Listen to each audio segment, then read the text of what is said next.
Welcome, ladies and gentlemen, and thank you for attending our live stream of a multi-organized event celebrating the Japan-U.S. alliance and honoring our second-generation Japanese-American, or Nisei, veterans. I'm Mike Yaguchi, a retired Lieutenant Colonel, United States Air Force, and also the Vice Commander of the Nisei Veterans Committee located in Seattle, Washington. I am delighted to be here with all of you, and you're in for a very special treat. By the way, in the YouTube live chat window, you can pose questions that you may want to ask our distinguished speakers. Go ahead and submit your questions throughout the program. Now, normally this event would happen in the summer months when members of Japan's Ground Self-Defense Force train with their U.S. Army counterparts at the Army's Yakima Training Center. A pause in the maneuver training would allow time for a gathering of these military members to convene at the Nisei Veterans Committee Memorial Hall located on the eastern portion of Seattle's International District. However, public health directives and protocols attributed to the worldwide COVID-19 pandemic prevented us from meeting in person, and instead, members representing the Nisei Veterans Committee, the Japan-America Society, State of Washington, the Japan-U.S. Military Program, the Sasakawa Peace Foundation USA, and the National Association of Japan-America Societies work together to transition a physical event into a remote one via this live stream venue. But before we dive into our program, the Japanese Ground Self-Defense Force Bugle Corps will play the national anthem of Japan. This will be followed by the national anthem of the United States, performed by the U.S. Navy's Band of the Northwest. Ladies and gentlemen, the national anthem of Japan and the United States.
Thank you to the Japanese Ground Self-Defense Force Bugle Corps and the U.S. Navy's Northwest Band for your magnificent performance. Well done. Well, from the comfort of your own home and probably very casual attire, we hope you enjoy today's event because we're very fortunate to have some very senior general and flag officers as our speakers today. But before we hear from our distinguished speakers and to celebrate and support our theme, Beyond Reconciliation, celebrate the Japan-U.S. alliance and honor Nisei veterans, we are thrilled to play for you a video created by David Ono. David is a Japanese-American filmmaker and news anchor for KABC TV in Los Angeles. The video is about Sadao Munamori, who volunteered to serve in the famed 100th Infantry Battalion and the 442nd Regimental Combat Team. Munamori was the only Nisei soldier who was awarded this nation's highest military decoration for valor, the Medal of Honor, until a re-examination of World War II Nisei soldier decorations was conducted nearly 50 years later. Let's play this outstanding video. He sits high above this historic place, Evergreen Cemetery in East Los Angeles, where thousands have come to rest. It's as if he's watching over his city and his fallen comrades who are buried with him. Who is this man who has earned such a special perch, and what did he do to get here? Well, I married into the family, but the family was proud of what he did. To find out, I head to Palm Beach, Florida, and sit down with Kenny Wachtel. He tells me all about a soldier named Sadao Munomori, his uncle-in-law. He was a normal guy, but he was of Japanese-American heritage, and he was a very strong family guy and loved his mother. Kenny was married to Munomori's niece. After many years together, she passed away and left Kenny with this revealing collection of letters and photos from Sadao's life. He was a normal kid like anybody else. I mean, there he is. You can tell he didn't know how to tie a tie. At only 19 years old, he enlists in the Army and became part of the 100th 442nd, a segregated unit of Japanese Americans in World War II. So fierce, they would soon be considered one of the greatest fighting units in American military history. What makes his story unusual is the fact that his rest of his family was in Manzanar relocation camp in a god-awful place in California. His family, along with 120,000 other Americans of Japanese descent, were locked up in concentration camps, denied their constitutional rights. And yet, Sadao, along with many others in the 100th 442nd, were fighting for the very country that did that, willing to die to prove they were Americans. In picturesque Pietrasanta, Italy, there is yet another statue of Sadao. Even the Italians say this is a special man. It was April 1945. Sadao and his tough fellow soldiers broke the Germans' back by penetrating the heavily fortified Gothic line high in the hills over Pietrasanta. I was given the humble honor of walking the very ground where the battle took place. So peaceful today, but so violent in 1945. It happened here, where you see those tall pine trees. Munomori fought gallantly, single-handedly taking out 2 enemy machine gun nests. And then, as he's jumping into a crater for cover, a grenade bounces off his helmet and lands at the feet of his 2 comrades. Sadao, without hesitation, threw himself on it, saving his men, but killing himself. At the end of the war, those 2 soldiers thanked him at his gravesite. And at his death, inside his pocket, they found a photograph of his beloved mother, now stained with his blood.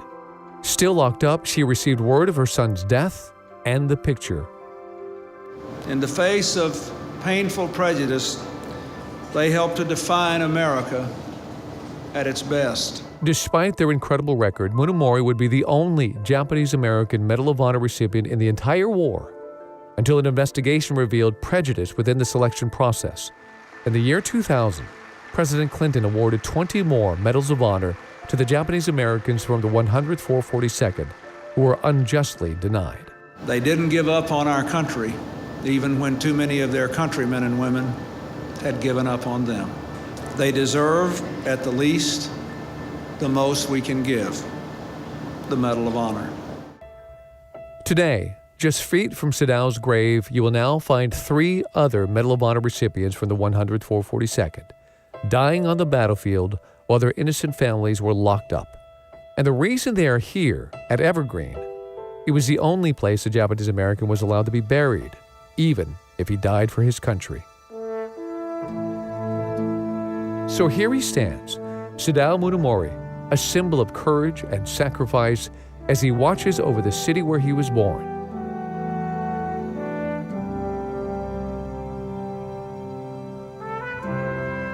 And now, on the other side of the country, on display in the halls of this grand place, the National Museum of the United States Army, is Sadao's Medal of Honor. It is here where Munomori and so many others will live forever, and deservedly so.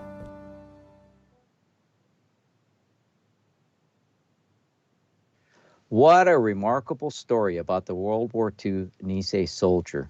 We owe a great debt of gratitude to this sliver of the greatest generation. 4 of my uncles served in the 442 and military intelligence service. 2 of them were recipients of the Purple Heart for their combat wounds, and one was the Silver Star recipient, the nation's third highest decoration for valor. They and their fellow Nisei soldiers did their duty as soldiers and as citizens of the United States. General Shinseki, the first Japanese-American four-star general officer and the 34th Chief of Staff of the U.S. Army, said this about these great Americans: "They left us a legacy to preserve and a legacy to build on. And to that end, we are doing both here today." We are going to hear some short welcoming remarks from our organizers. First, Walter Tanimoto, a major, U.S. Army retired, and also commander, Nisei Veterans Committee. Mr. Toshi Kawachi, chair, Japan-America Society of the State of Washington. Then Hisao Inagaki, the Consul General of Japan, located in Seattle. And finally, Dr. Satohiro Akimoto, director of JUMP, and the chairman and president of the Sasakawa Peace Foundation USA.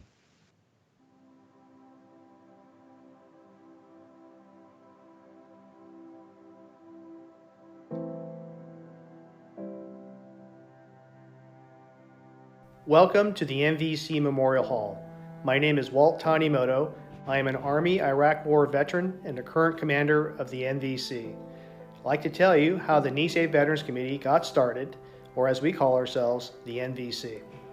Despite the Nisei's meritorious wartime achievements, the returning World War II Nisei soldiers faced racial discrimination and prejudice. They were rejected by some veteran organizations in the Pacific Northwest, such as the American Legion and the Veterans of Foreign Wars. For example, in the spring of 1945, Richard Naito, a disabled veteran, was recuperating from wartime injuries at a hospital in Spokane, Washington, but was denied membership in the local VFW because of his Japanese ancestry. Also in 1945, an American Legion post in Hood River, Oregon, removed the names of 16 Nisei soldiers from their honor roll. One of the names removed was that of Frank Hachia, who was killed in action in the Philippines and was awarded the Silver Star for his bravery.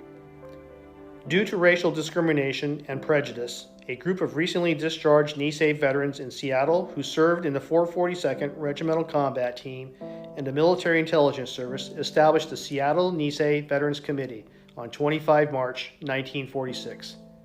Harry Takagi was one of the leaders in establishing the Seattle MVC, and in recognition of his leadership, he was elected the first commander.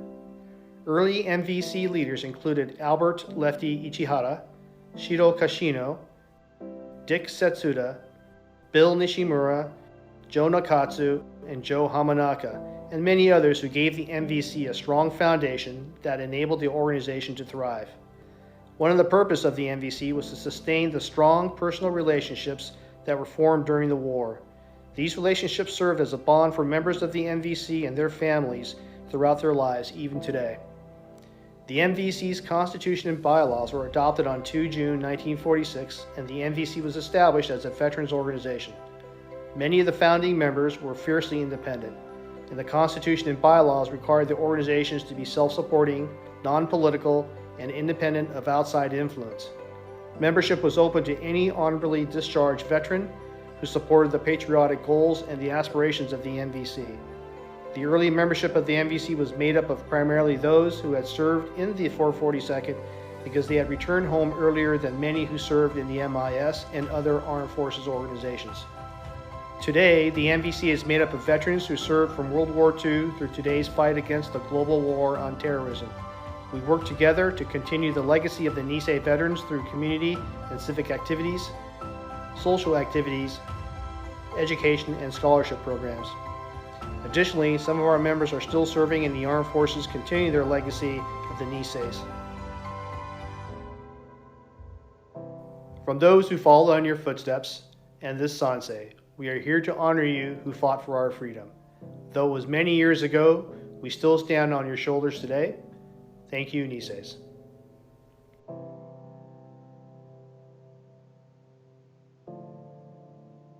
Good afternoon. It is our honor to host today's Beyond Reconciliation jointly with Nisei Veterans Committee.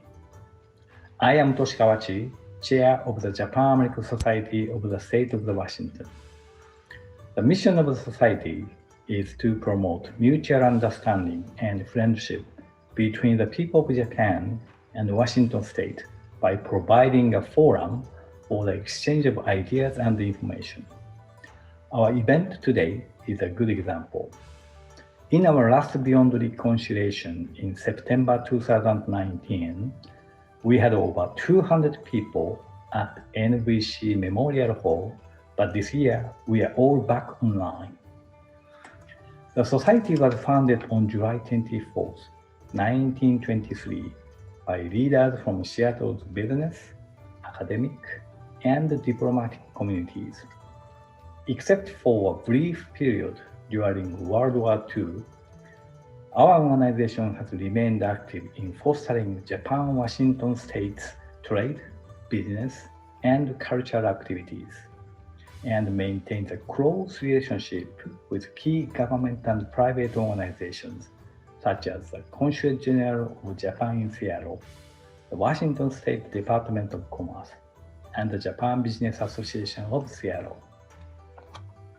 Today, we have a diverse membership of Japanese and American corporations and individuals from throughout the state, and provide various programs that could help building a very positive US-Japan relations. The Society is one of the 38 independent members of the National Association of Japan-American Societies, and we are one of the oldest among them. I would like to thank Sasakawa Peace Foundation USA and the National Association of Japan-American Societies for their support of this event for the past 6 years, and especially for this year. I'm looking forward to hearing from our speakers this year and hope you will join me in appreciating the contribution of the Nisei veterans who represented the best of American and Japanese cultures and trust. Thank you very much.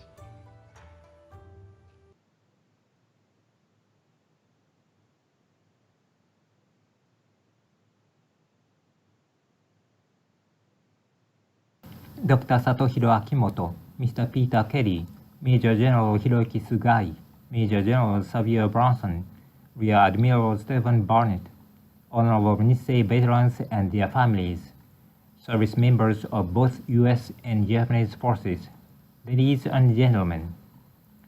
Good afternoon. I am Hisao Inagaki, Consul General of Japan in Seattle. It is my great honor to welcome you all to this special webinar. First of all, I express my sincere appreciation to Sasakawa Peace Foundation USA and the National Association of Japan-American Societies for organizing and hosting today's event. Last year, we celebrated the 60th anniversary of the Security Treaty between the United States and Japan, which has been a cornerstone of the peace and security of the Asia-Pacific region for the past 60 years. Under the provision of the treaty, Japan now hosts more than 55,000 U.S. military servicemen and women in the country at any given time. In many cases, they are accompanied by their family members, bringing the total number of those affiliated with the U.S. military residing in Japan to more than 100,000 annually. These service persons and their families have become an integral part of the mutual understanding of our two countries and are playing a key role in furthering friendly ties in many areas of society today. I truly appreciate JUMP, or the Japan-U.S. military program, for its collaborative effort and valuable contributions to our community. Japan-U.S. alliance is more important than ever, as the security environment surrounding Japan is becoming increasingly severe and uncertain at a rapid pace. It is necessary to bolster the Japan-U.S. security arrangement. Japan and the U.S. have been expanding and strengthening cooperation in a wide range of areas, including ballistic missiles defense, cyberspace, space, and maritime security. These will enhance the deterrence ability of the Japan-U.S. alliance not only for the peace and security of Japan, but also for the peace and stability of the Indo-Pacific region. Our military men and women are protecting not only people and territory, but also the values we uphold, such as freedom, democracy, rule of law, and so on. I thank both the U.S. and Japanese military forces for protecting our citizens, our countries, and most of all our beliefs. The alliance between our two countries thrives not on convenience or self-interest, but a genuine friendship as exhibited by Operation Tomodachi at the time of the 2011 Great East Japan earthquake, the 10th anniversary of which we will commemorate on March 11th this year. The U.S. soldiers' selfless rescue and relief efforts deeply touched the hearts of Japanese people. Their outpouring of support and sacrifices will never be forgotten. I'm confident that our strong alliance and bilateral relations will further develop under the new leadership of two nations, overcoming the current pandemic and other global issues such as climate change. As the United States and Japan now enjoy the close relationship, I cannot help but stress the role Nisei veterans played in restoring trust in Japan among the Americans. These American soldiers of Japanese origin proved that they were loyal Americans through bravery, devotion, and many sacrifices during World War II. They became the most decorated military unit in the history of the U.S. Armed Forces. It is my sincere belief that our relationship would not have been the same if not for their sacrifices. As a token of appreciation, the Ministry of Foreign Affairs of Japan awarded NBC or Nisei Veterans Committee in Seattle the Foreign Minister's Commendation in 2019. As we reflect on the past and the present of our military relations today, I once again would like to pay my deepest respect and appreciation to the servicemen and women as well as to the veterans of our two countries for their precious and enormous contributions to our communities, countries, and to the world. Thank you for your attention. Good afternoon. Thank you very much for your kind introduction. I am Satohiro Akimoto, Director of Japan-U.S. Military Program. I am also Chairman and President of Sasakawa Peace Foundation USA. I would like to thank Toshihiro Kawachi and Dale Watanabe of Japan-American Society of the State of Washington to hold such a wonderful jump event. I am also delighted to have Nisei Veteran Committee Seattle and Consul General Hisao Inagaki to be part of this jump event. I would like to briefly talk about the Japan-U.S. military program today. The jump started in 2015 as a partnership between Sasakawa USA and NAJAS. Mr. Peter Kelly, President of NAJAS, has been doing a tremendous job working with the Japan-American Society of the State of Washington and other Japan-American societies around the nation to make Japan events possible. So thank you very much. The purpose of JUMP is twofold. First, JUMP would like to recognize military service of Americans in Japan. American service veterans are by far the largest number of Americans who have been to Japan and become friendly with the Japanese. Many of American servicemen and women come back to the United States with a warm feeling about Japanese people and the time which they spent with them. Second, the JUMP would like to reinforce the importance of the U.S.-Japan Security Alliance. The United States and Japan are natural allies, as the two nations and the people share the same fundamental values that support the foundation of the two respective countries. such as democracy, freedom, rule of law, free enterprise, and transparency. JUMP would like to help the U.S. military veterans continue to support the U.S.-Japan Security Alliance long after they come back to the States.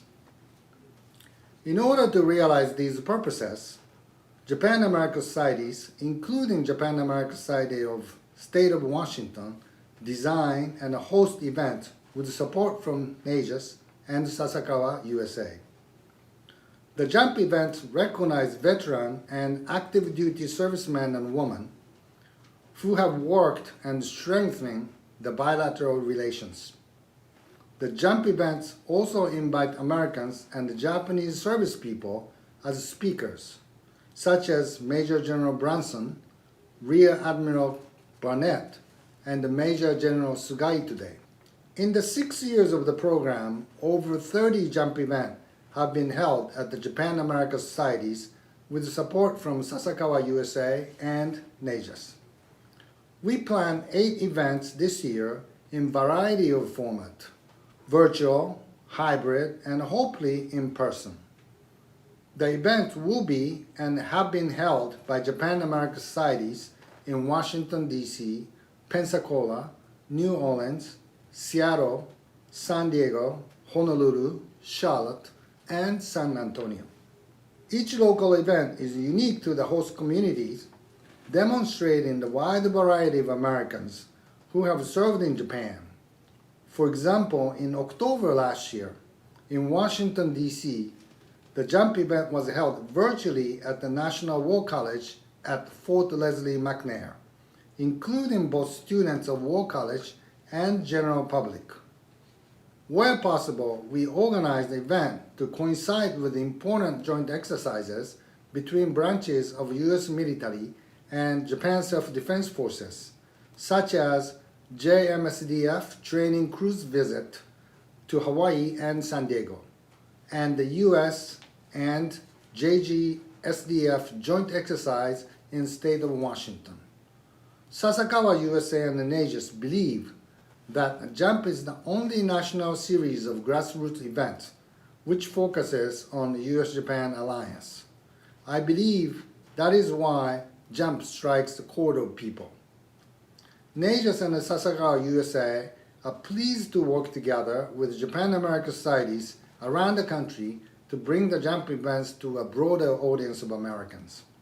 Lastly, I'd like to thank Consul General Inagaki and the Major General Sugai as funding for JUMP is provided by the Embassy of Japan in Washington, D.C. Thank you very much. Well, thank you, gentlemen. We are so fortunate the busy schedule of our next speakers had enough room in it to allow their participation. Our first speaker is Major General Hiroyuki Sugai, Japan Air Self-Defense Force. He is also the Defense Attaché, Embassy of Japan, Washington, D.C. General Sugai is a maintenance officer in the Japan Air Self-Defense Force with over 25 years of service. A skilled and experienced logistician, he supervised the defense policies in Japan's division's Air Staff Office in the Japanese Ministry of Defense, where he participated in defense reorganization programs, such as the establishment of the new Japanese Acquisition Agency. His many assignments include being a staff member of the Defense Policies and Program Division's Air Staff Office, where he organized changes to the structure of the Japan Air Self-Defense Force. General Sugai graduated from the National Defense Academy with a bachelor's degree in aerospace engineering. Ladies and gentlemen, Major General Sugai. Good afternoon, everyone, and thank you for inviting me to make some remarks at today's JUMP event celebrating the Japan-U.S. Alliance and Nisei veterans. It is an honor to be here today, albeit virtually, and on behalf of the Embassy of Japan, I would like to express my sincere gratitude to everyone at Japan-America Society of the State of Washington and the Nisei Veterans Committee for hosting this event. And of course, everyone at Sasakawa, USA and NAJAS for organizing it. I would like to take this opportunity to comment on the security environment surrounding the Japan-U.S. alliance. But first, let me begin by saying that from my unique vantage point as defense attaché at the embassy, I can confidently say that the alliance is stronger now than ever before. And when I say stronger, I am not merely referring to the heightened defense capability of our equipment, but also, and more importantly, the deepened bond and trust existing between our people that have been forged through training and cooperation. It is certainly true that the shifting power balance caused by rapid rates of China has reinvigorated our alliance. However, I personally believe that that is merely an indirect reason behind this newfound strength. The reality is that this strength is fruit-born from bond cultivated over half a century by the people of two countries that have experienced the harsh reality of war and decided for themselves to form a new accord. That is the essence of our strength. And looking at the things from this point of view, I would be remiss if I didn't mention the enormous role played by the Nisei veterans and all Americans of Japanese descent in cultivating those bonds. Although Japanese Americans were forced into internment camps by their own government, they proved their loyalty on the field of battle. And after the war, they set about rebuilding their lives through honest labor and having overcome prejudice and discrimination. They built for themselves the prosperity that is enjoyed today.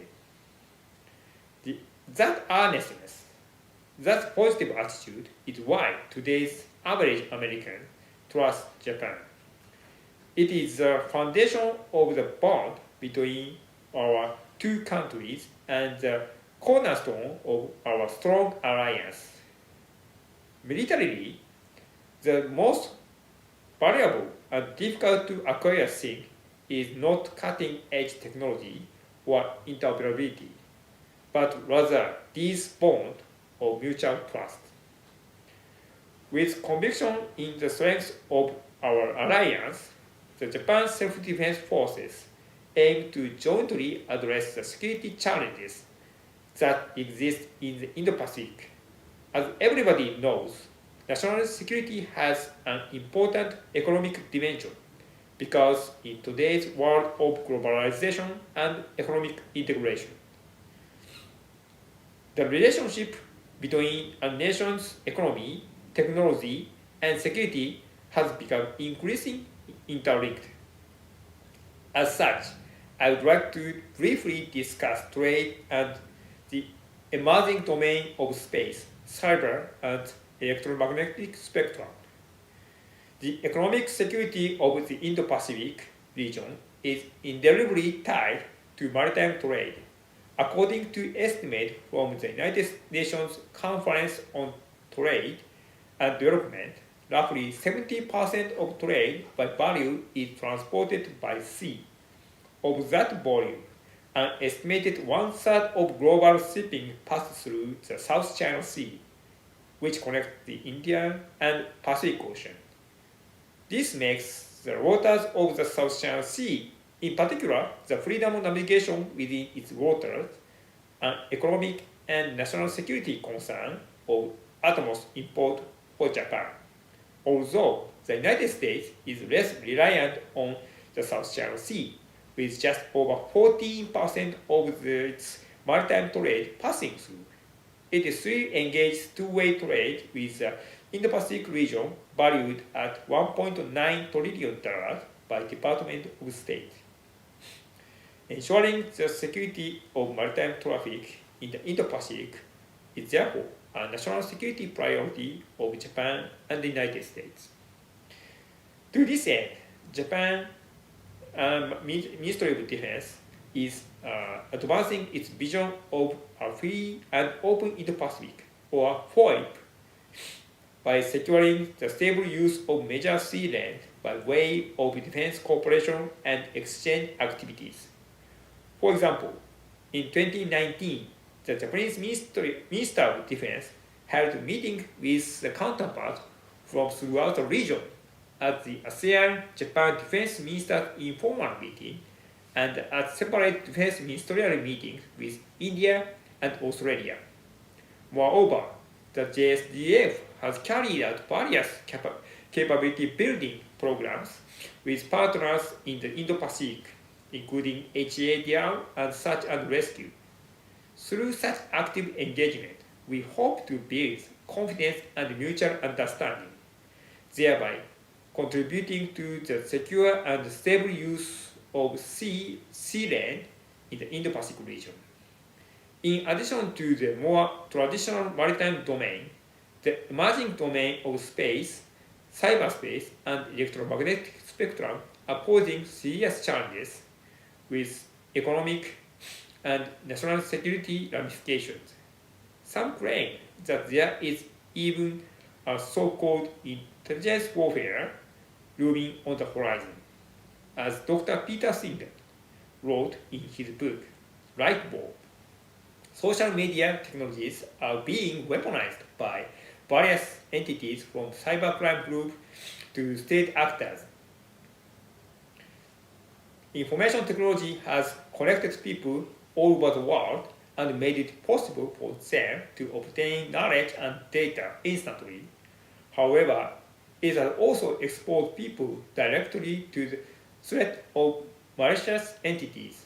Defending the nation from threats in the virtual space is a daunting challenge for all militaries. Countries around the world are scrambling to develop to acquire cutting-edge technology to maintain information superiority and enhance their information and communication security. In this regard, space security is vital for countries to maintain secure communication, mobility, and surveillance. As you know, outer space continues to expand infinitely. Similarly, the digital sea land that should be protected by the armed forces of each country are also endlessly expanding. And yet, international norms of behavior in space are non-existent. Nonetheless, Japan is strengthening its capability in these three emerging domains by investing in manpower and capability-enhancing technologies. In the space domain, the Ministry of Defense is working to develop its own space security capabilities. In May 2020, the Air Self-Defense Force established a space operations squadron and will be prepared for full-scale space situational awareness operations with deep space surveillance radar and a Space Operations Center, or SPOC, by fiscal year 2022.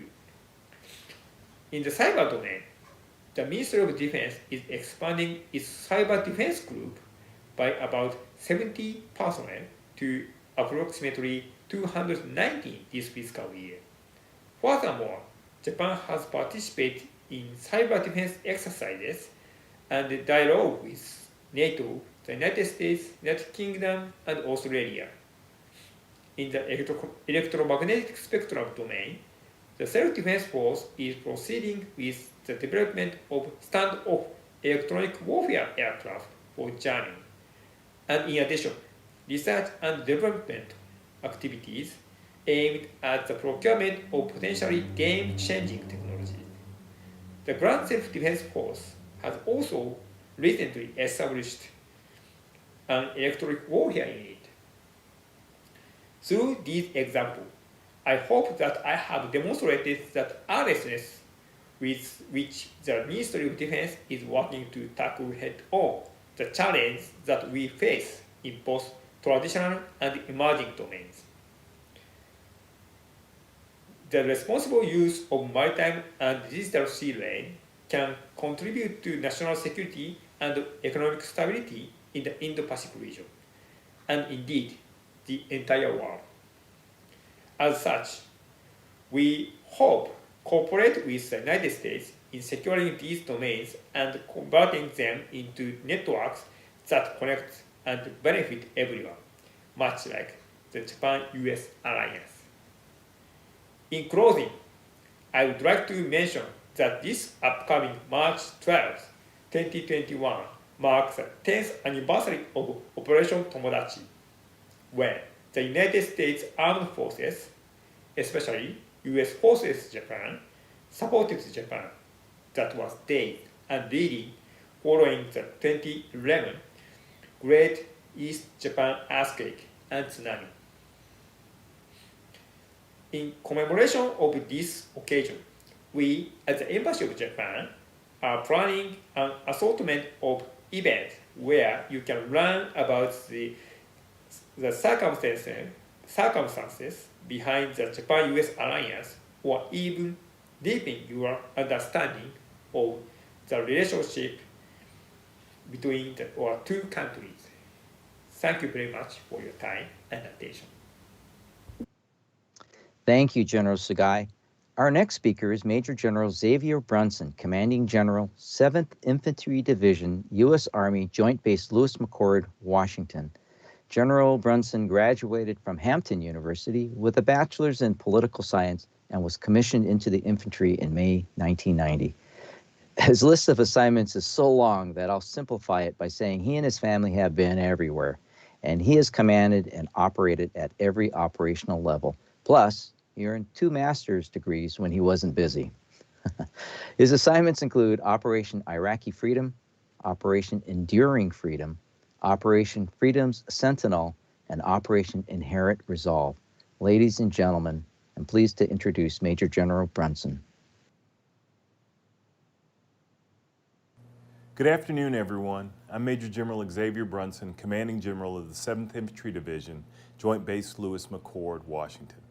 It's truly an honor to be with you today.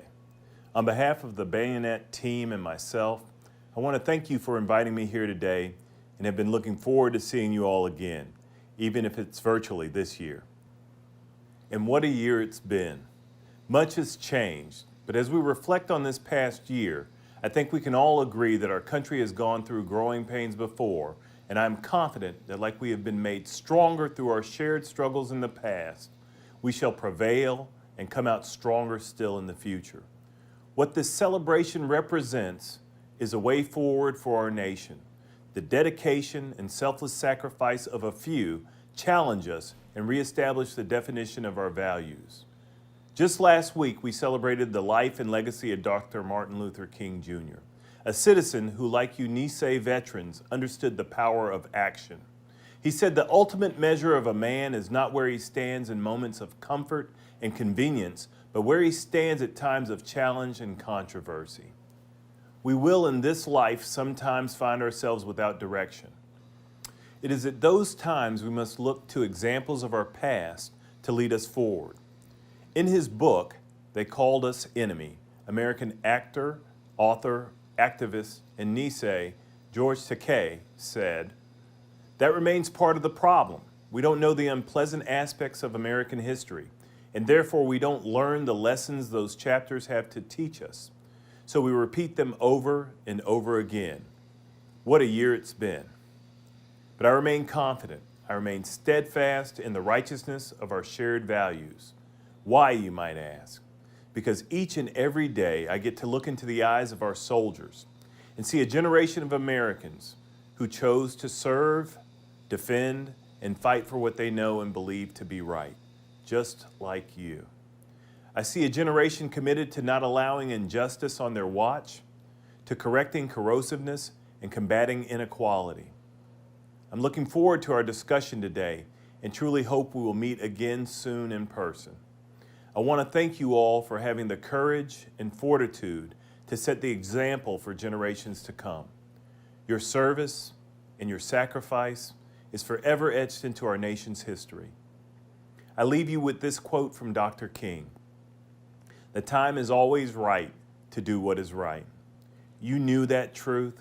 You lived it. Thank you again. You are truly American patriots.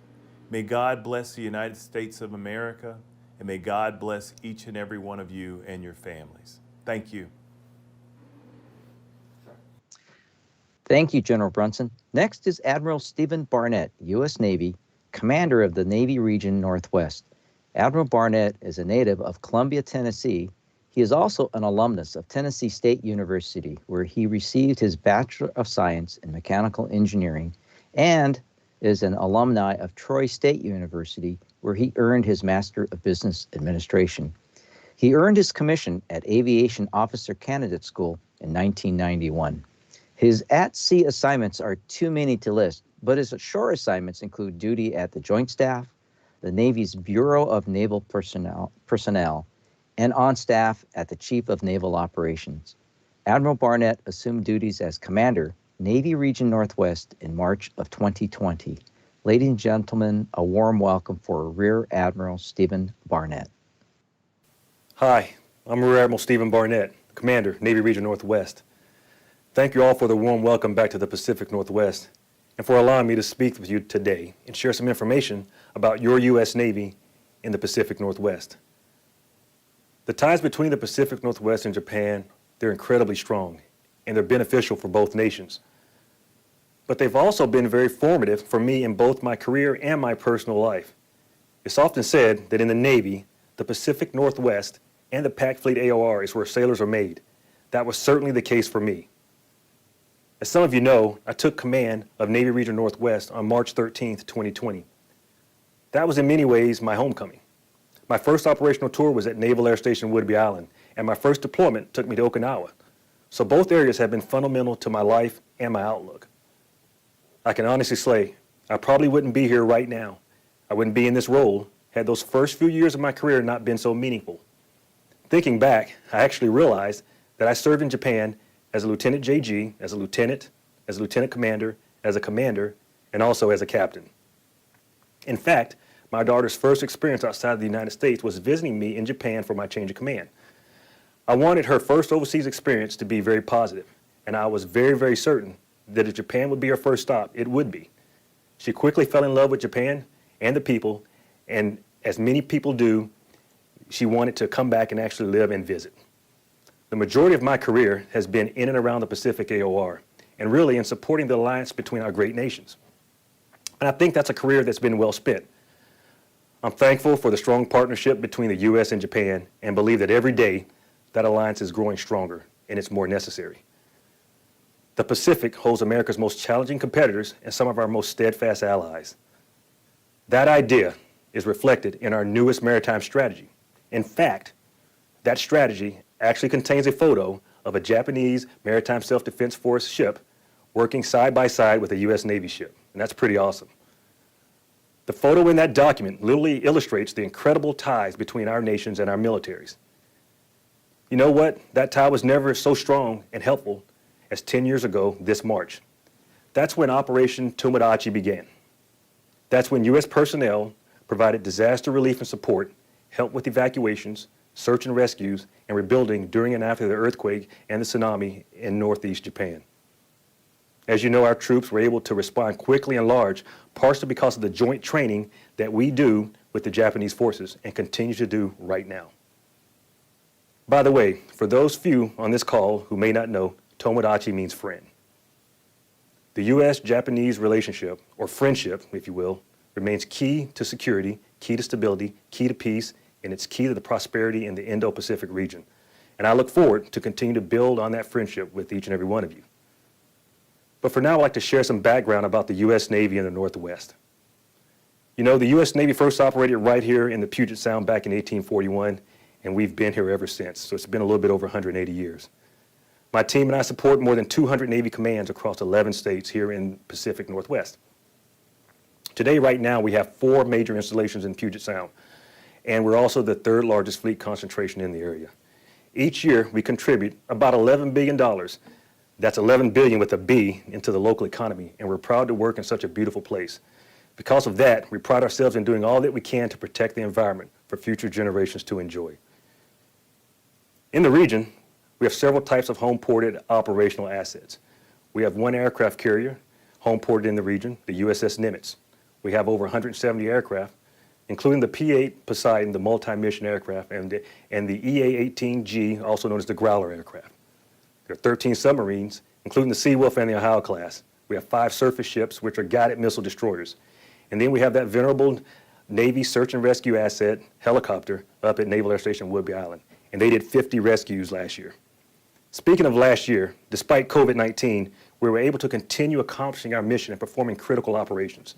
I want to share a few of those with you right now that we did actually back in 2020, both onshore and at sea. Puget Sound Naval Shipyard completed an important maintenance on the USS Ronald Reagan in Yokosuka, Japan. This was done on May 6th. This enabled the carrier to deploy shortly after and spend over 6 months at sea in the Indo-Pacific region. During her time at sea, the crew conducted integral operations with the Japanese Maritime Self-Defense Force and the Royal Australian Navy. They also conducted dual carrier operations with the USS Nimitz Carrier Strike Group. They participated in the exercise Valiant Shield and also exercised Keen Sword. During that deployment, the Nimitz Strike Group operated and trained in the Arabian Gulf alongside the regional and coalition partners from all over. They provided naval aviation support to Operation Inherent Resolve. Additionally, the Nimitz participated in a joint exercise called Malabar 2020. This exercise improved integration between the maritime forces of Australia, India, yes, and Japan, and the U.S. And it provided a great opportunity for us to highlight all the cooperation and the friendships that we have in the Indo-Pacific region. Meanwhile, under the sea, the Henry M. Jackson deployed on its 100th strategic deterrent. That was back in 2020. It was the first Ohio-class sub to actually reach that milestone. That was an awesome accomplishment. In September, the commander, Submarine Force U.S. Pacific Fleet, Rear Admiral Blake Converse, presented the Arleigh Burke Fleet Trophy to the sailors assigned to the crew of the USS Nebraska. They got this for their high improvement in battle lead efficiency. That was back in 2019.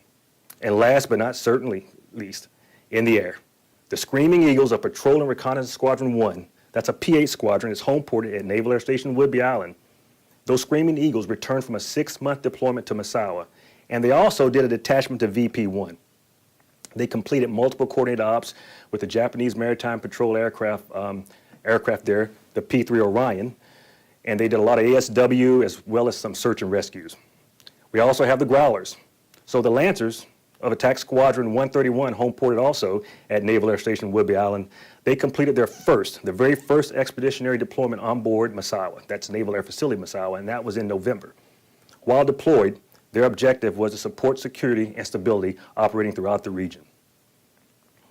They flew over 591 sorties, and they did about 188 integrated ops with other Navy assets, the Air Force, and also the Japanese Self-Defense Force, for a total of about 1,000 hours.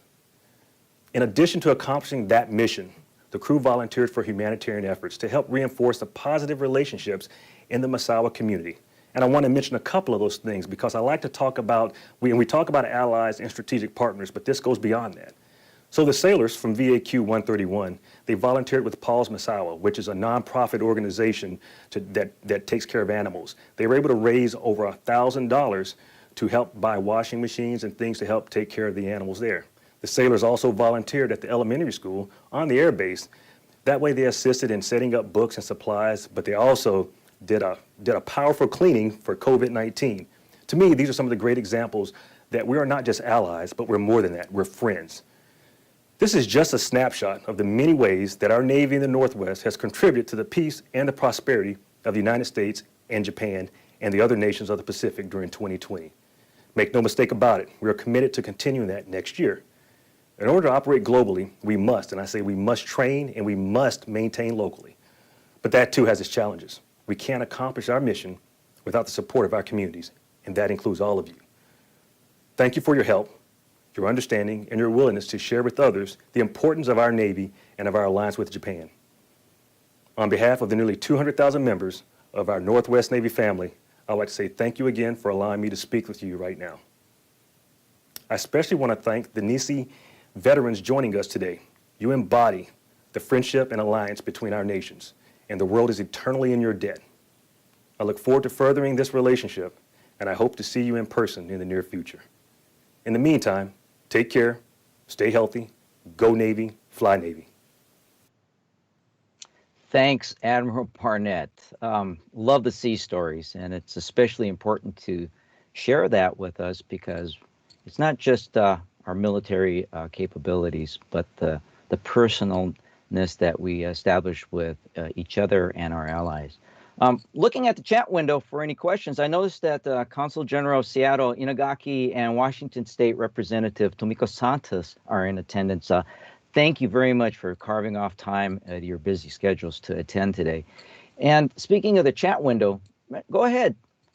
Type up some questions that you may like to ask our panelists. And our panelists include Major General Hiroyuki Sagai, again, it's the Defense and Air Attaché in the Embassy of Japan located in Washington, D.C., Major General Xavier Brunson, Commanding General, 7th Infantry Division, U.S. Army, and Rear Admiral Stephen Barnett, Commander of the Navy Region, Northwest U.S. Navy.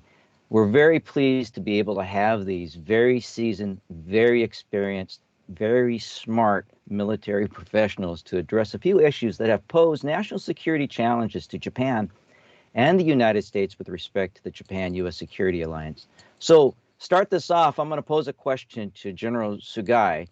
The Treaty of Mutual Cooperation and Security between Japan and the United States has lasted longer than any other alliance between two great powers, yet it continues to evolve.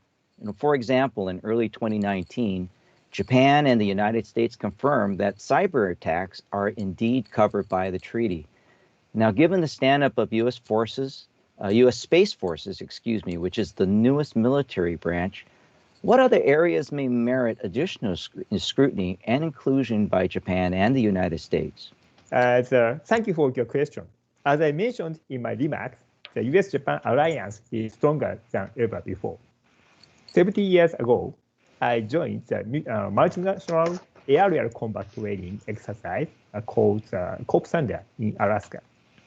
It was the very beginning of the Japan Air Self-Defense Force joining such a large-scale multinational combat exercise.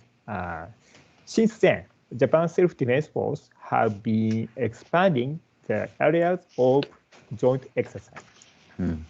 As you mentioned, the emerging domain of cyber, space, and electromagnetic spectrum are becoming crucial to the U.S.-Japan alliance as the forces modernize.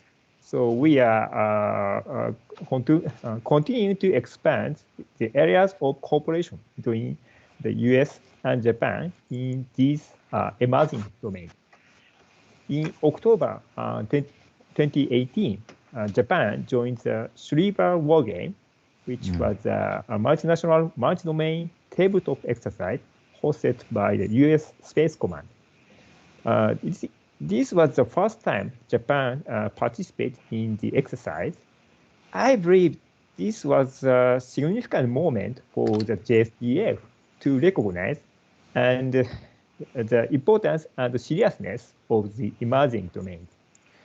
So another significant event was last year's Marval Maritime Exercise, which Japan joined with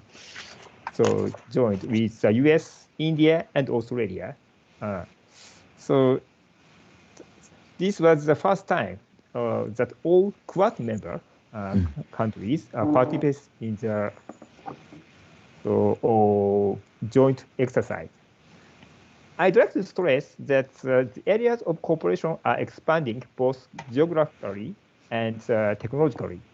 The core of the strength is the U.S.-Japan alliance. And the most important element of this alliance is our troops. As the defense attaché of the Embassy of Japan, I'd like to support all activities of both militaries to train, educate, and understand each other so that we can continue to cultivate mutual trust and cooperation. I hope that that answered your question.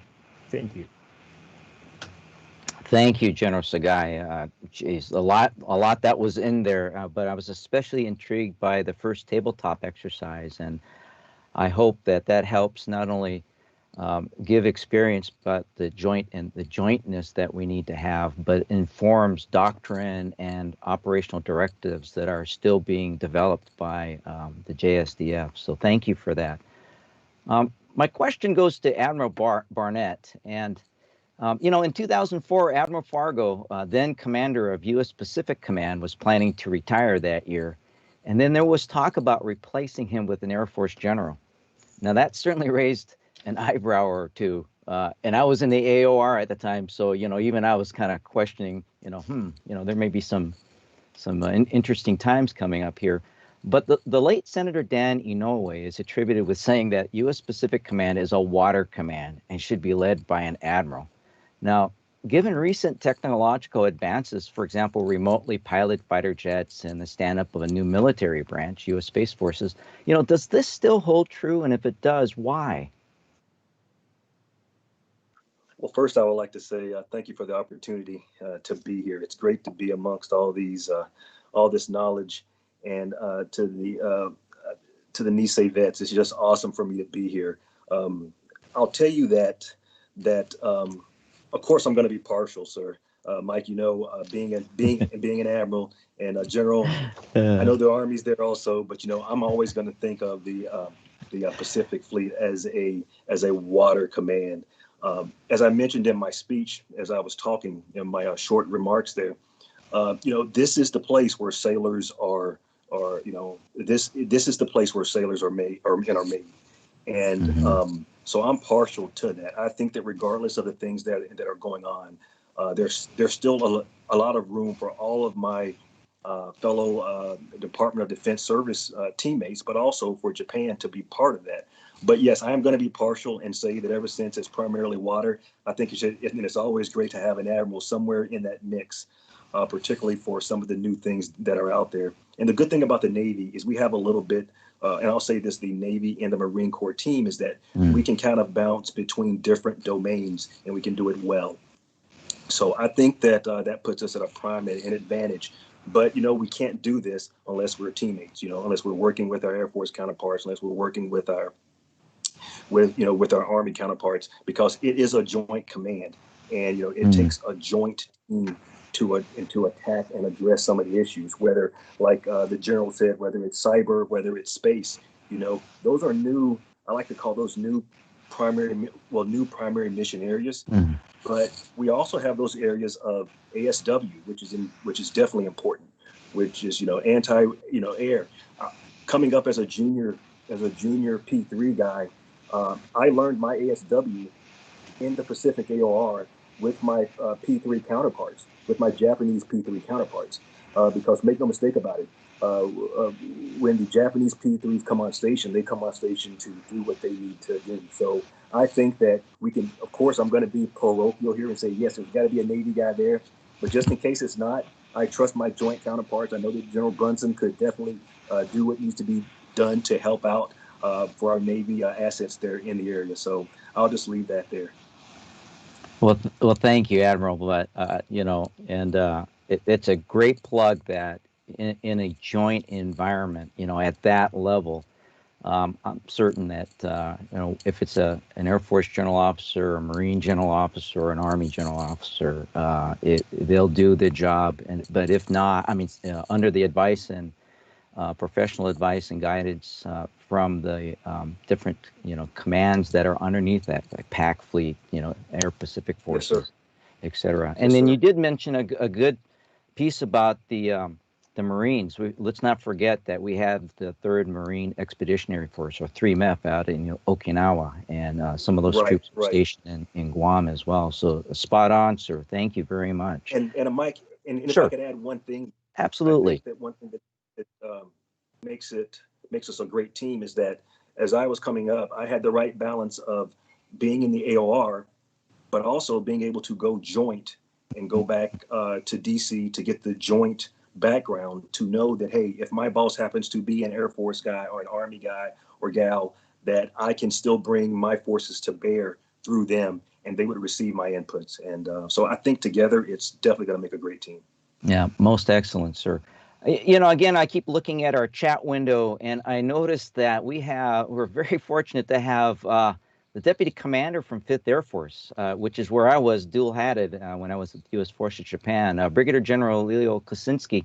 Sir, thanks very much for attending. I know it's pretty early morning in Japan right now, so thank you very much. My next question is for General Brunson, and before I get to the detail of the question, sir, I just want to thank you for your participation in this event, not only for this year, but for last year. And we hope that 7th ID and the soldiers from Lewis McChord continue to be involved with this annual event. Just having interaction with the Japanese ground self-defense forces when they come over here for joint exercises, and to have that interaction outside of the training environment just, you know, adds to that mutual understanding and that cohesiveness that is so important for the battlefield. But a question for you, sir, is about the strategic approach outlined in something that I've read, the 2018 National Defense Strategy. And this is not stump the chump kind of time, but, you know, one of the key pillars is about the strategy strategic approach. And one of that is strengthening alliances and to attract new partners. You know, the other two being build a more lethal force and reform the department for greater performance and affordability. What does 7th ID contribute to assure and assuage current partners in the Pacific and specifically for strengthening the Japan-U.S. security alliance? You know, I would tell you, first of all, Mike, thank you for that question. And I would tell you what a year and a half of command has done to this face of mine. I could see in those pictures. I was a little bit slimmer then, and but certainly a great day for me to get to meet those veterans and see their love of life, their love of country, the great example they provide. That my soldiers had the opportunity to meet those men and walk through that great facility there at the NVC. That's something that I will treasure forever. Now on to your question. First of all, I would remind everyone that's watching that while it might be a sea command, that people live on the land. And you can never forget that people live on the land. And that land domain, and as General Sugai and Rear Admiral Barnett talked about the need for jointness in that arena, I think it's just as important that we recognize that the entire dime is in place. The elements of national power are in place within the Pacific AOR. Not only do we have strong alliances there that I would say that at least economically through ASEAN and others that rival those same relationships we have within NATO, the military reliance that we have on one another because of the great distances in that AOR. You call it sea because there's a lot of water out there, but there are people who live on the land that have to be protected and cared for. And what also needs to be cared for, that those new documents, those new national documents, those cornerstone documents, point us towards strengthening the relationships that have been built over time that need to be strengthened by our presence. I'm very, very much encouraged by the fact that despite the conditions that we're faced with COVID-19, we're still managing to stay connected to our partners through technology. We are expanding into other domains. We are expanding into other countries right now to strengthen us, to buttress against the competition that is going on every day. And it's competition and it's recognition on behalf of the United States that our partners, friends, and allies in the region are constantly under pressure. And we relieve that by reassuring them that we will be there with them whenever we can. A key piece of one of the things that General Sugai mentioned earlier is interoperability. We only get that through repetitive, habitual, continued, engagement in that region. And I think what that really points to for us within the 7th Infantry Division is to take full advantage of every opportunity at every echelon to ensure that we're fully engaged with our partners. And we're continually looking for ways to do those things. A big hole, to use colloquialisms, a big hole in our swing right now is that we don't get to see our partners face to face this year. We've got to look in years out to double down on some of our exercises so we don't lose the connective tissue that's built now in peace that will carry us through competition and conflict and Lord forbid, crisis. So long-winded answer to a really great question, but I will tell you that we are committed here within the 7th Infantry Division, America's 1st Corps, and the U.S. Army Pacific to being with our partners going forward, assuring interoperability across the domains, and being a strong military component of national power that reassures or that underpins our diplomacy, diplomatic efforts, our informational efforts, and our economic efforts in the region. General Brunson, spot on. And just for the benefit of the audience, when the general talks about DIME, that's the diplomatic, information, military, and economic instruments of power. It's an acronym that many inside the Beltway, but in a lot of military strategy and defense policy, you'll see. So thank you very much for that, General. Strategic predictability and operational unpredictability is absolutely predicated on the ability to actually reach out and establish not only who's on your left and to your right, but that personal connection. It's all about relationships, especially when you're talking about operations. And so, sir, spot on, making sure that our leadership understands that we've got a lot of ocean to cover. We've had a great gap in time between rubbing elbows with our counterparts, not only among the different services here in the U.S. military, but with our allies and our partners. So absolutely spot on comment and insight. I'm going to pull a question up here and pose this to the entire panel. And it's one that involves, again, the ability to assert freedom of navigation, based on law of the sea. It's from Walter Tanimoto, who is a retired Army major, who's the commander of the Nisei Veterans Committee. But he asks about China's assertion of their exclusive economic zones and boundaries in the South Pacific and North Korea's nuclear activities to anticipate changes to the National Defense Authorization Act. And PACOM operations to ensure we can assert that freedom of navigation. He's wondering if that includes air corridors as well, and then how that may impact. I'm plagiarizing a little bit this, Walt. Some of the joint exercises, not only with just the allies, and with respect to the Japan-U.S. Security Treaty, but we have other allies in the area, and there are exercises with our Australian counterparts, for example. Any comments from our three panelists on that? Oh, don't make me pick on one of you. Well, I will kick this off for the two gentlemen who are far smarter than I am. But just speaking from the land component, Pacific Defender is going to be a tremendous marker for us in the region.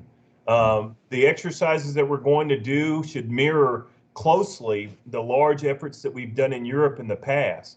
So Defender 21, as that exercise comes about, we'll see us leveraging large portions of the land force in that region. And I believe that, as Steve said earlier, as Rear Admiral Barnett said earlier, this is a joint theater of war, not of war, excuse me, rewind, press play. It's a joint AOR, area of responsibility, that requires the entire joint team, whether that be the Marines, whether that be the Navy, the Air Force, and the Army, all committed to assuring some of that freedom. And I believe, again, being parochial as a land guy, that it starts from the land, us being able to assure access to ports in that region, which requires us to be able to traffic that region freely. It's also underpinned by the Navy and their ability to move that fleet wherever, whenever our allies and partners need reassurance. But for the changes to the NDAA, that'll have to come in the out years. I think that as we continue to operate within the region, you know, the book's already been written for the current NDAA. That's a done deal.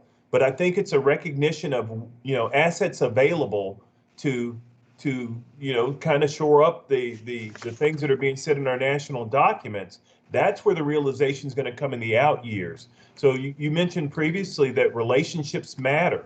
Well, as we continue to build and strengthen the relationships that we have in the region, I think that what we will find is that will cause us to change how we apportion our force to the effort going forward. But I would tell you that the bellwether mark, the mark on the wall that everyone should look at, is the way we operate in Pacific Defender. But then beyond Defender, how do we bring our joint partners to bear on the same exercise? There's a huge recognition that, you know, I said kind of tongue in cheek that people live on the land, and that's why you need an army in the Pacific. But stuff has to get there. And, you know, you can't put a striker on one island and then drive to Japan. You can't do it. You know, you can't be in Guam and say, hey, let's get these strikers into Japan. We're just going to drive there. There's no bridge. There's no bridge amongst the island chains. So that requires a Navy, Steve, you know, that requires a Navy to get that stuff to where it needs to be. But what excites me most is a recognition in those national documents, whether it be the NDS, the NSS, the NMS, all recognize something that President Obama said years ago, that we were going to pivot. But it was a pivot without a fulcrum, without a center point for us to go from, because we were tied to Afghanistan and Iraq. What we have now is opportunity. We have opportunity across the domains. We have opportunity across the elements of national power. We have opportunities across partners that realize that freedom of maneuver and access can be threatened by a near-peer competitor who is in competition with them right now. So seizing on these opportunities, not seeing them as challenges, is what makes me most hopeful going forward as it relates to that question. Excellent. Gentlemen? And Mike, something on to that. General Brunson, that was a great answer. And the Navy stands by to support, to get you all your supplies and everything that you need. So I've had the unique opportunity based on some of my background, of not only being an aviator, but also being, I was on the John C. Stennis, so it was my job actually as the officer of the deck to drive the boat around. And I know sub guys, if they're listening, they don't like for me to call this the carrier of the boat, but I'm going to call it the boat for this one. But and I will tell you that freedom of navigation is very important. It's important whether you're floating or whether you're flying, and it's our right. And that's so we can get the items to General Brunson, you know, so we can get the things to the islands, whether it's in a Lord forbid a wartime scenario, or whether it's in a Tomodachi type of scenario. So it's just as important. And those relationships, I think you mentioned it early, Mike, those relationships are very important. So when I'm flying and my Japanese P3 shipmates pull up beside me, it's just as important that we're thinking the same way, and that, you know, as I'm thinking it, they're doing it, and as I'm doing it, they're thinking it. So that's why freedom of navigation is so important, and that's a point that we have to drive into our junior sailors, our junior, speaking from aviation, I mean from Navy only, from our junior sailors, whether they're flying sailors or floating sailors or sailors under the water. That's something that I continue to drive home. That point is that it's all about the freedom of navigation. General Sugai, I mean, we've heard a lot about, you know, we've heard you mention that this is, you know, maritime and freedom of navigation, keeping those sea lines of communication are very important. What are your thoughts on the answers from Admiral Barnett and General Brunson on this question? So from Air Force perspective, so we have a joint patrol flight with U.S. Air Force. So U.S. Air Force will fly the bomber jet from the Guam, and our fighter jet joins the formation and the patrol around the East China Sea. So in the South China Sea, our Navy, Maritime Self-Defense Force sends the vessel to have a training with the U.S. Navy or other partner nations. and so that we can show so it's a South China Sea is not owned by China. It's we have so freedom of navigation. That's it. Understand. Thank you for that. You know, this is more of a pickup on a comment I think I heard this before, but David Owada mentions that a Charlie company from the 100th 442 Reserve will be standing up on Joint Base Lewis McChord in the near future. Well, I mean, what a way to honor the past and build on the shoulders of whom we all stand on. General Bunsen, not to put you on the spot, but is that still coming to fruition, where this Charlie company from the reserve out there in Hawaii is actually going to stand up out here? A company out here? That's all still being worked, Mike. The intent is to take that force and bring them to this region where they could be loved, cared for, and well led.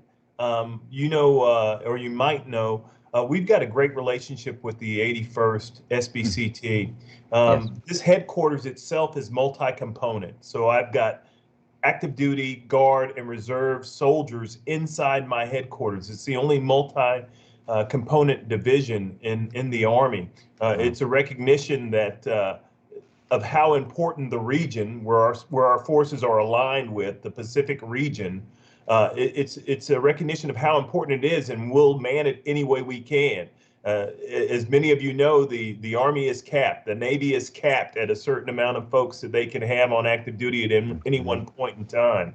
And we look forward to the 100th of the 442nd coming here because of the go for broke mentality that they have. And we know that go for broke can help us in a lot of ways. And I tell you, the veterans, and not to go back to, but we just saw little snippets of the NBC in that briefing. That's hallowed ground. And so I know you asked me a question about that Charlie company, but let me just encourage everyone as we come out of these COVID conditions. If you haven't been to the NBC, if you haven't heard Mike and Walt and Dale talk about that place, if you have not seen it, you need to go see it.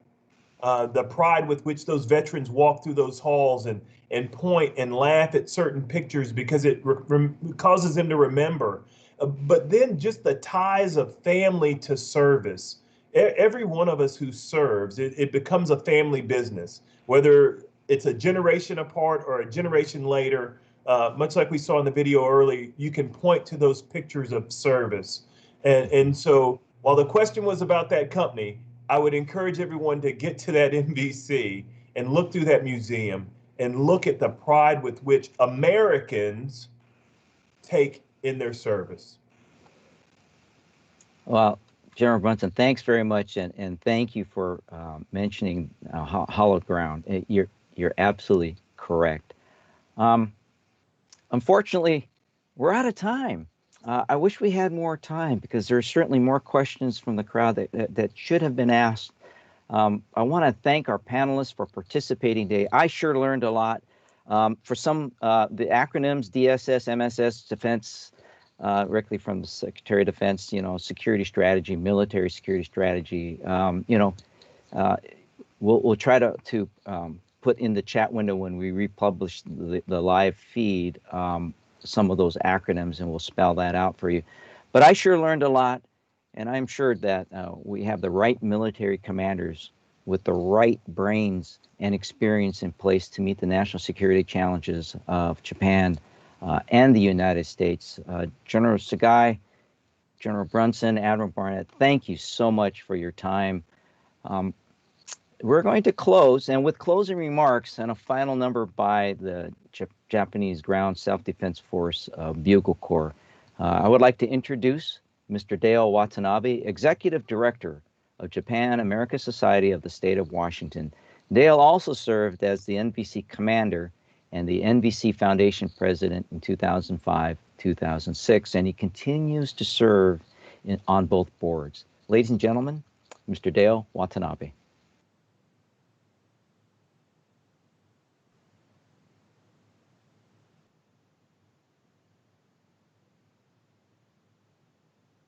Thank you, Mike. Great job today. I want to thank Dr. Satoshi Akimoto and the Sasakawa Peace Foundation, USA, and Peter Kelly and the National Association of Japan-America Societies for the opportunity to present the JUMP program these past 5 years.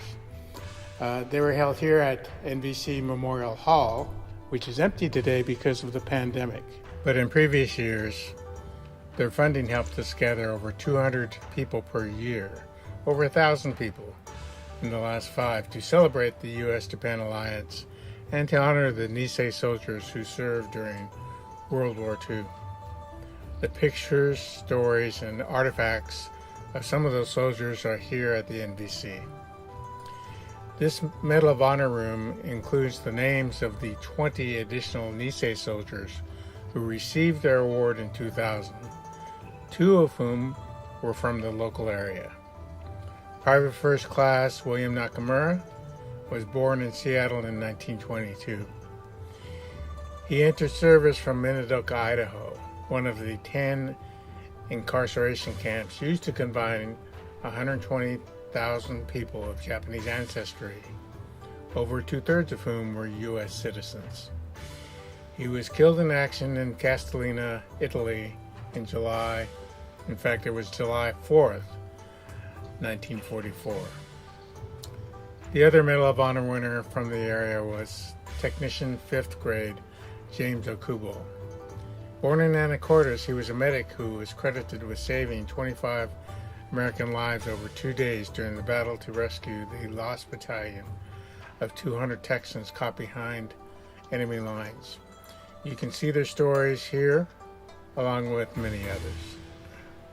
Thank you to our speakers today, Major General Sugai, Major General Brunson, and Rear Admiral Barnett, for your time and insights. And thank you for your service. Thank you to our JUMP committee, Mike Iguchi, Greg Takamura, and Rear Admiral James Kelly, retired, who helped plan and organize this event. Most of all, thank you for attending. I invite you to visit the NVC Memorial Hall in Seattle when it reopens to learn more about the history of Japanese in America. This is American history. Most of all, the partnering of Japan-America Society of the State of Washington and the NVC for this JUMP event is just one of many events we do to connect the Japanese, the American, and the Japanese-American communities. We believe it shows that the shared values of Japanese and Americans continue to make the U.S.-Japan alliance the strongest in the world. Please visit our website at jassw.org for our coming events, like our Shininkai next week. And with that, please enjoy some of the pictures from last year's event and the closing number from the Japan Ground Self-Defense Force Bugle Corps.